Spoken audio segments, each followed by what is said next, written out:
Now we have our second equation, negative 5m plus 6 equals 8. So the first thing that we want to do is we can do this to divide the equation into two equal pieces. You want to undo anything that's added or subtracted. So since that's a plus 6, we're going to subtract 6. Whatever we do to one side, we do to the other. 6 minus 6 is gone. So we bring down the negative 5m. 8 minus 6 is 2. Negative 5m means negative 5 times m. So we need to undo that by dividing by a negative 5. And it cancels, and m is equal to a negative 2/5. And you can go ahead and put this in and check that if you like. I'm not going to take the time to do it. Now moving on, and this is an example from your book, example 25.5. You can look in the book and see how they do that. You could add 1/2 and 1/2. If you are a person that does not care for fractions, here's another thing that you can do. So this way is optional. And what we're going to do is we're going to clear the fractions. And how do we clear the fractions? We're going to multiply each and every term by the least common multiple of 5, 2, and 4. And you can think about that, but that number is 20. So look what happens if I multiply this term by 20, this term by 20, and this term by 20. As long as I do it to each term, the equation remains equal.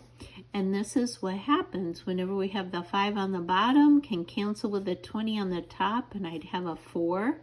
That 4 gets multiplied by 1, which is just 4, and then we have the m there. 2 cancels the 20. 2 goes into 20 10 times, minus 10. 4 goes into 20 5 times. 3 times 5 is 15. And voila, we have an equivalent equation with no fractions in it. And then from here, going to speed it up a little bit, add 10, add 10. We would have 4m equals 25.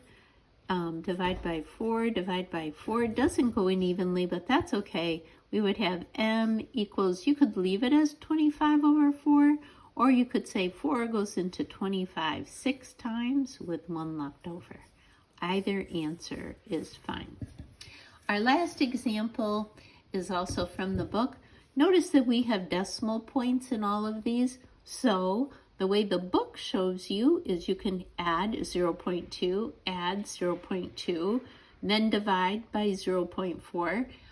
That way is shown in the book. I'm going to show you an alternative, and that is to clear the decimal points. We're going to clear the decimal points. We're not going to have any decimals left after we do this.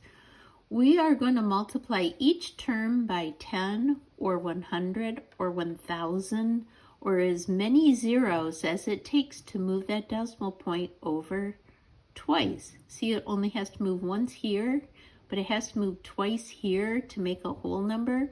So we are going to have to multiply everything by 100. 100 because there are 2 zeros. Okay, multiplying this by 100 just moves the decimal point over twice. That would give me 40x. Multiplying this by 100 moves it twice. That would give me 20. And then multiplying this number by 100 would give me negative 16. So that's the key.